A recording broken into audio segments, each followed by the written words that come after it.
something that we celebrate in Canada, the freedom of speech. However, when we have somebody labeling a certain group as something they're not, all of a sudden now it becomes, when there's an Islamophobic undertone, if someone is calling a Palestinian rally a Hamas rally, then all of a sudden people start getting afraid. And they think, oh, wow, these are people that support an entity that's been labeled as a terrorist organization. However, the people that are there protesting, they're there for a different cause altogether. So then that becomes active discrimination. That was Toronto police officer Farhan speaking on an official department-endorsed podcast. Did you catch what he said? Let's start with the obvious. If these rallies aren't Hamas rallies, then what exactly are they?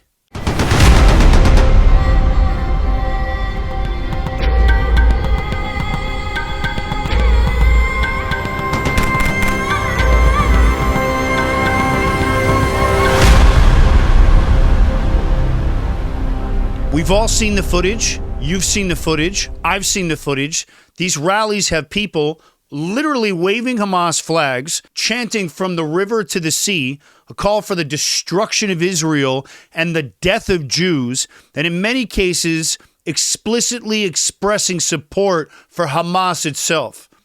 So tell me, how exactly are we mislabeling them? And let's be even clearer. Hamas is a designated terror organization. That's not an opinion. That's not discrimination. That's a fact. And if thousands of people took to the streets waving ISIS flags, chanting death to America or death to Canada, and openly supporting their attacks, would anybody be confused about who they're backing? Or would we just call it what it is? But somehow when it comes to Hamas, we're expected to ignore the flags, the chants, the rhetoric, and pretend these protests are something else. And then Officer Farhan says this: the people that they're protesting, they're there for a different cause altogether. Like what?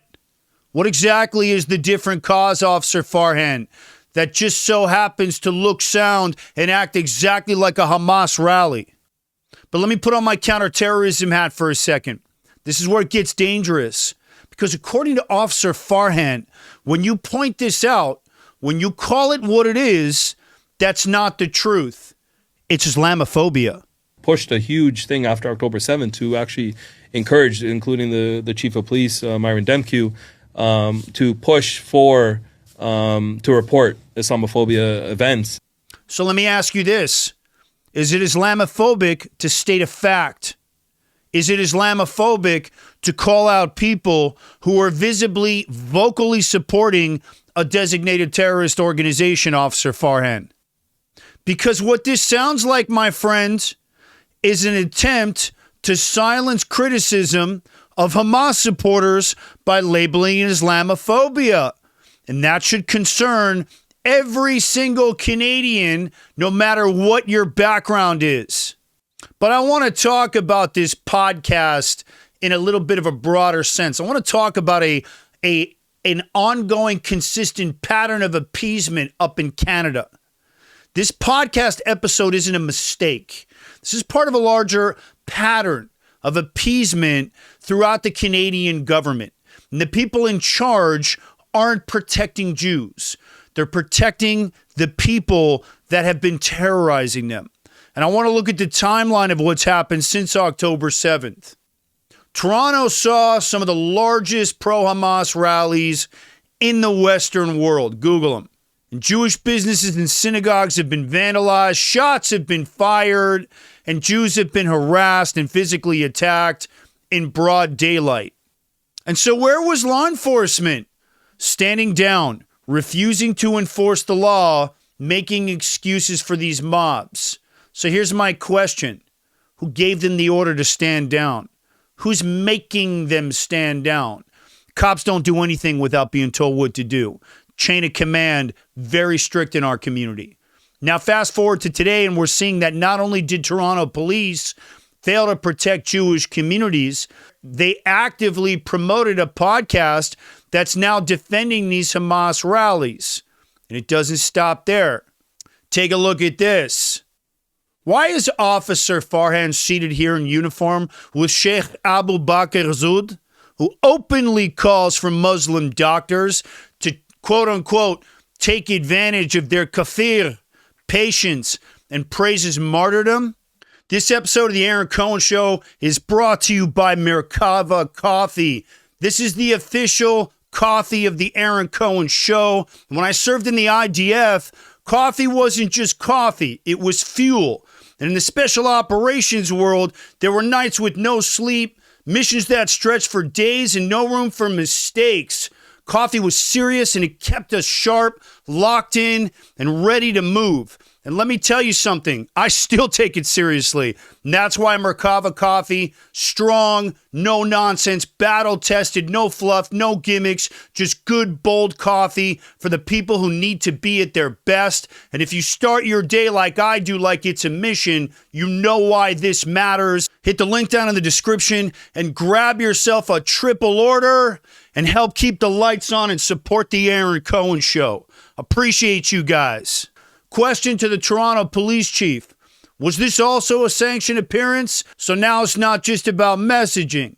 It's about who Toronto police officers are choosing to associate with while in uniform. And this man, Sheikh Abu Bakr Zoud, who openly called for Muslim doctors to exploit their non-Muslim patients and has praised martyrdom. And yet here he is, posing with a Toronto police officer in uniform. It's a good look. Was this sanctioned by the department? Was it approved at the highest levels? Because if it was, Toronto Police has a much bigger problem than just one podcast episode. From what I understand, they already pulled down. But if it wasn't sanctioned, here's my question. Why was this officer comfortable enough to sit in uniform with a known Islamic extremist, knowing it could reflect on the department? I've been in this business almost 20 years training law enforcement. I've never seen anything like this. Now let's compare this to what's happening here in the U.S. While Toronto police leadership have allowed their officers to defend pro-Hamas rallies, the U.S. government is taking a much different line of action under President Trump and his team. Let's talk about Mahmoud Khalil. If you haven't heard his name yet, let me educate you. Khalil, Columbia University student and an open Hamas sympathizer, caught spreading anti-Israel propaganda on campus, specifically on Columbia, terrorizing Jewish students, justifying Hamas's October 7th attacks, and calling for resistance against Israel. So what did the U.S. government do? They just arrested him, and he's about to get deported. A judge, a left-wing radical judge, threw up a temporary pause in the deportation, but he's going to be out of here in no time. Just give it a few. And that's right.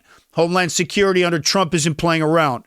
They took one look at his ties to Hamas, the radical rhetoric he's been spreading while here on a green card on taxpayer-funded money here on American soil. Now let's compare that to what's happening in Canada. In the U.S. under Trump, we're deporting Hamas supporters. In Canada, their police leadership is endorsing this podcast. And in the U.S., we crack down on pro-terror propaganda now. That's what happens. No more of this left-loosey garbage. But in Canada, police officers in uniform are defending it as free speech. So here's my question. If the U.S. can deport someone like Mahmoud Khalil for spreading Hamas propaganda, why is Canada allowing it to flourish under police protection? Why has Toronto police leadership allowed excuses to be made for Hamas rallies while we here in the U.S. are actively shutting them down now? Why is America law enforcement treating Hamas supporters as the national security threat that they are while Canada is treating it like a diversity initiative? Just wait. It only gets more violent. It's cool. Just hang in there. And this is why leadership matters. And Trudeau's radical policies have infected every level of Canadian law enforcement, in my opinion. And there's some amazing police in Toronto and throughout Canada.